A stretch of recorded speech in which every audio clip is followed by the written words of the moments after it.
The zombies in this film, released in 2025, aren't just fast. They're so fast they can catch a running airplane in minutes. Not only that, but some zombies have even gotten a bit smart. They can find enemies thousands of miles away just by hearing them, and they can even break through strong human-made fortresses. Okay, no more talking. Let's start the movie. A little boy is watching cartoons at home when suddenly the TV signal goes out and an urgent news report pops up on the screen. The news says that an unknown virus has spread worldwide, turning infected people into terrifying zombie-like creatures within minutes. This virus spreads super fast, and many cities have already been destroyed. The boy is watching all this carefully when suddenly a noise comes from the upstairs room. He goes up scared and finds out it was just his big sister playing a trick. Just then, their dad, who's out on duty, video calls them. He tells his wife and kids to go to their relative's house far from the city because the zombie virus had also spread in their city. The little girl, Abby, smiles as she sees the lucky bracelet she made on her dad's hand. Meanwhile, Mom has finished packing. Screaming sounds are constantly coming from outside, so she doesn't waste a second and rushes out of the house with both her kids. Just as they're about to get into the car, a zombie suddenly grabs Mom. Abby immediately hides under the car and watches her little brother die at the hands of the zombie. The little girl is trembling with fear and then sees that her mom has also become a lifeless zombie and is moving towards her. Just then, some gunshots are heard and an uncle, like an angel, comes and saves Abby. Afterward, he tells the girl to cover her ears and then shoots her little brother who had turned into a zombie.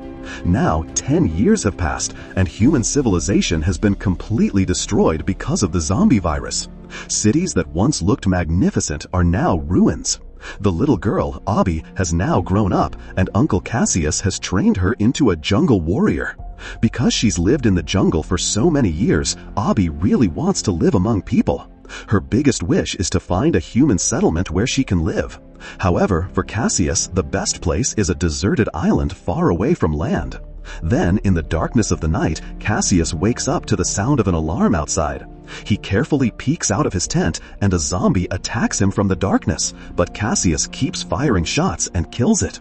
They're both really upset because zombies like to stay in hordes and there must be more zombies around, so they get ready to pack their stuff and leave before morning. Just then, their horses start neighing on the road. Cassius realizes that danger is near. They both look around, and in the distance, they spot an overturned jeep with zombies around it. At first, Cassius doesn't want to pay attention, but Abby shoots without saying anything. So they are forced to kill the rest of the zombies too. Then they both go near the jeep and start taking essential supplies from there. Cassius takes the dead man's boots, and as soon as he puts them on, he hears a walkie-talkie voice from inside the car. It turns out the dead people have more companions, and Cassius immediately wants to get out of there. But the next moment, some cars speed up and a lot of armed people surround them. Some people find the boots Cassius took off, making them think that Cassius and Abby killed their companions. Just as tension is rising on both sides, a pregnant woman gets out of the car and tells her companions to let Abby and Cassius go. Then the black horse warns them again, and the next moment a roaring sound comes from the distant jungle.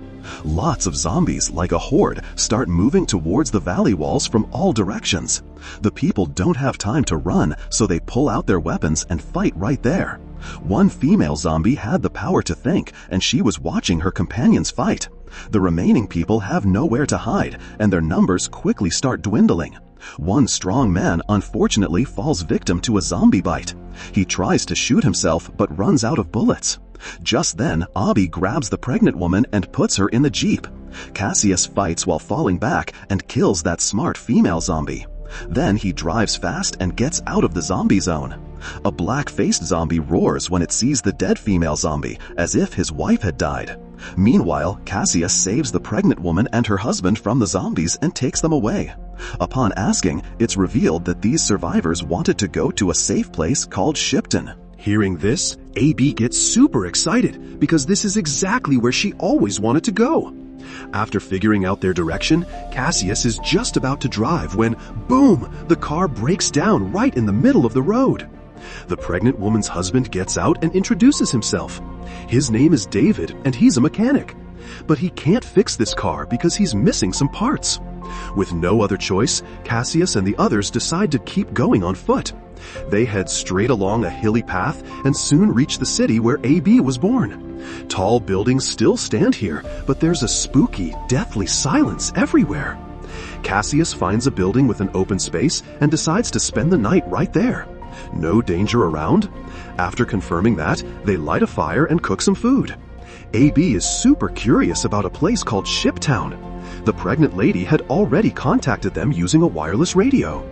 As the name hints, Shiptown is made by connecting a bunch of huge ships together. It's not connected to the land, which makes it super safe. There's also tons of water and food there.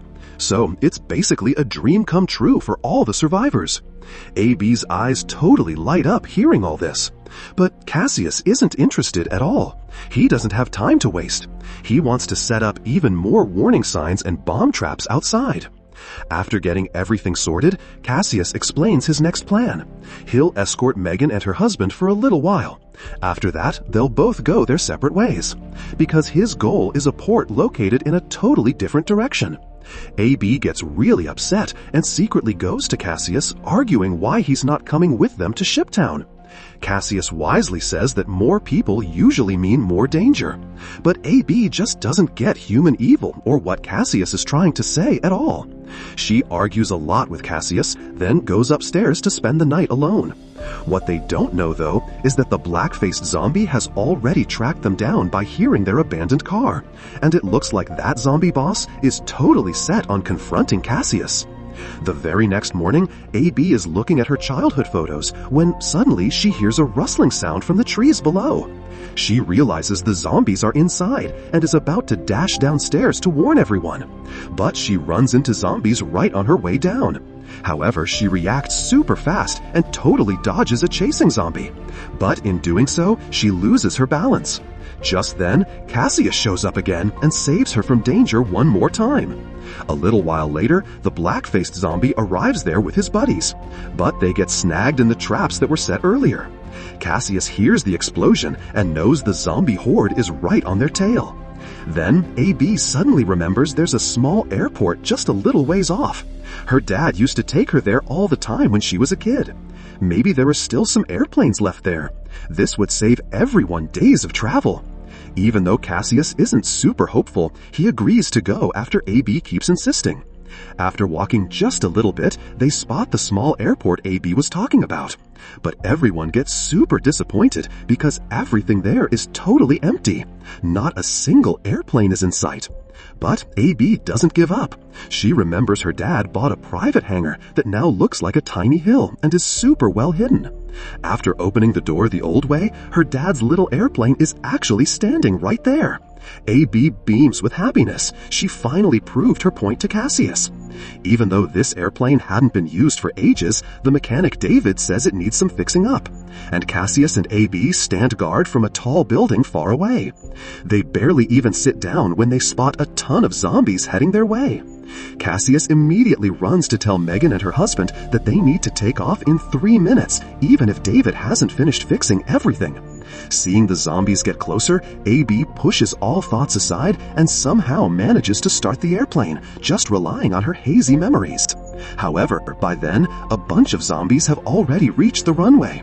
They're as fast as sprinters and are practically about to catch the airplane.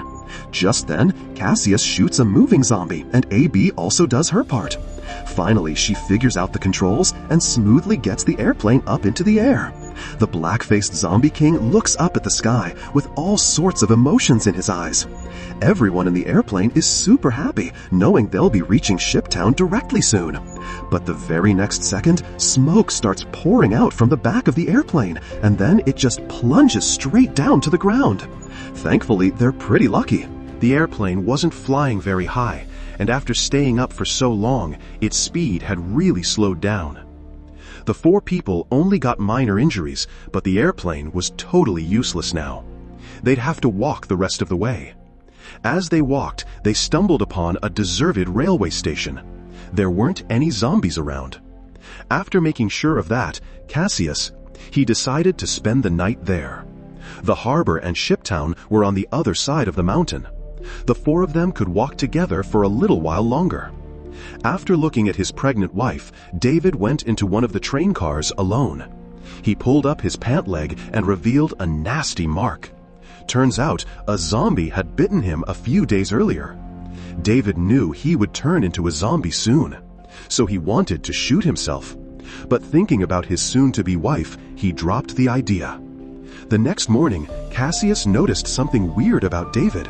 He saw his chance, pulled up David's pant leg, and spotted the zombie bite mark. However, AB, who was walking ahead, was telling him to hurry up. So he gave up the idea of killing David right there.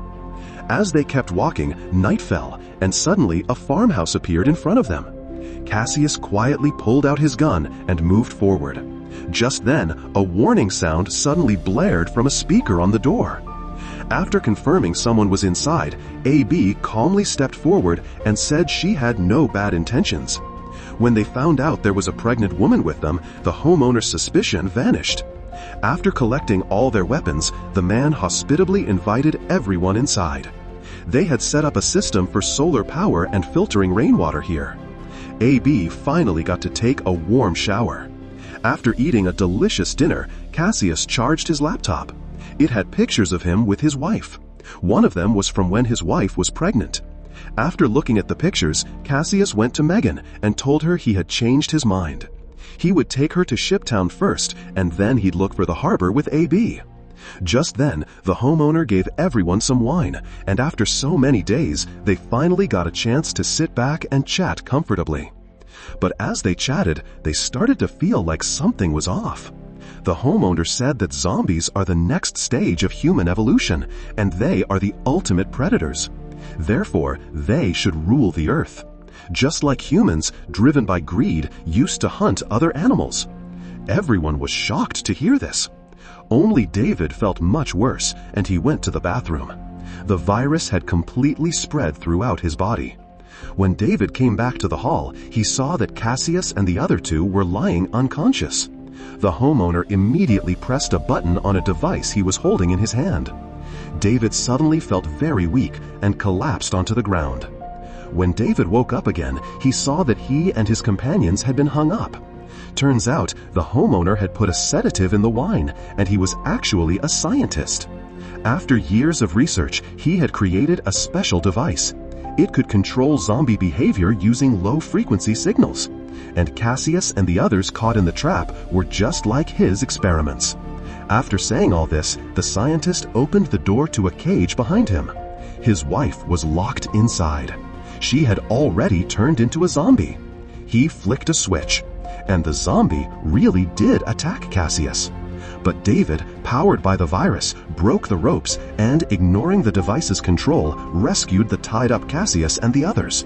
Sensing danger, the homeowner immediately fled and quickly disappeared from sight. Cassius didn't want to stay there any longer. He found a car outside and drove everyone towards the dense forest. But the homeowner wasn't going to give up that easily. He used his device to control a horde of zombies and sent them after them. Cassius kept increasing the car's speed, but the road ahead was blocked. Now they had no choice but to escape on motorcycles. David knew he didn't have much time, so he decided to stay behind and stop the zombies. After saying a few words to his wife, he bravely charged into the zombie horde. However, this only stopped the zombies' pursuit for a short while. Cassius fought his way back, carrying Megan in his arms. Just as the zombies were about to reach them, they suddenly spotted a human outpost. AB realized that this was Shiptown. Hearing the noise, the outpost guards immediately drew their guns and started shooting the attacking zombies. The black-faced zombie stopped his comrades from advancing, because there was a water passage ahead and they couldn't cross it. A little later, Cassius and the others reached the center of the camp by boat. Megan was about to go into labor and needed immediate medical attention. The good news was there were doctors and a hospital facility here. The next morning, they both get a full view of the camp. A huge platform has been built far from the land by connecting many large ships, and Cassius finally meets the camp's in charge. He welcomes them both to stay there, but it's necessary to follow some rules. Cassius leaves without thinking twice. He thinks it's better to stay on a deserted island. But AB has decided to stay here. She really wants to be with friends her own age. This causes a big fight between the two of them. Just then, the doctor arrives and says that Megan has given birth to a baby girl, but due to excessive bleeding, she might not live much longer. Cassius gets sad and immediately rushes to the hospital room. Megan is very weak and wants to hand her newborn daughter to Cassius, hoping she grows up like AB. Thinking about his deceased wife, Cassius finally agrees to Megan's wish. He knows that another responsibility has now fallen on his shoulders. Meanwhile, AB has a lot of fun for the first time, hanging out with a handsome boy. She had never imagined so many people could drink together and dance and sing wildly to beautiful music. That's why her resolve to stay here becomes even stronger. After the fun, AB accidentally sees that handsome boy sneaking into a cabin. Very shocked, she goes inside and finds that the cabin is full of wires and bombs. A wireless switch is glowing. Just then, the boy rushes in and tells her they've planted bombs under Shiptown. If this place ever gets into trouble, people will escape through a secret passage and blow it up. But neither of them had any idea that day would come so soon. That crazy scientist's anger doesn't calm down, and he joins forces with the black-faced zombie king through his control device. After getting the scientist's help, Shiptown's natural water defenses become useless. Lots of zombies quickly enter the Shiptown camp from underwater or with the help of boats. Many of the survivors are immediately killed in the sudden attack, and those who have nowhere to hide eventually become zombie food. Cassius worries about AB and goes against the crowd to find her. He fights his way through the zombies and finally finds her fighting. Perhaps in his excitement, he accidentally bumps into a zombie and falls down. The scientist who wanted revenge now appears. He finally gets his chance for revenge, but Cassius doesn't give up. He grabs the scientist's hand and hits it hard, causing the weak device to break instantly. After losing the power to control the zombies, the poor, evil scientist quickly becomes a zombie's victim. The good thing was that an escape route was already built into this camp. Many of the remaining survivors reach the other side of the river through the tunnel. As they're about to activate the bombs, the handsome boy says, "Wait, because AB is still on the boat." While running, Cassius kills the zombie king with a knife. AB accidentally sees a bracelet on that zombie's hand. Isn't that the one she made for her father with her own hands? But the girl doesn't have time to think, and Cassius forcibly pulls her into the tunnel, while the handsome boy, seeing them both running, immediately presses the wireless remote, and the entire Shiptown instantly turns into a fireball. However, everyone's fight isn't over yet. The camp leader comes holding his neck because a zombie bit him during the fight. Even before the virus spread, the black-faced zombie attacked him. Surprisingly, the zombie king also survived the explosion, and Cassius immediately goes forward to face him. AB picks up a gun from the ground and realizes that the zombie king standing in front is her father, but he was trying to kill Cassius, who raised her. So AB finally makes a decision and shoots the black-faced zombie king. After all, he's no longer her father. Cassius looks out into the distant sea towards a deserted island with the survivors, and they decide to establish a new human settlement there. There's no doubt that the female zombie Cassius killed last time was AB's mother. Well, it can only be said that the entire film's story was full of coincidences. If you liked the story, be sure to like and comment on the video.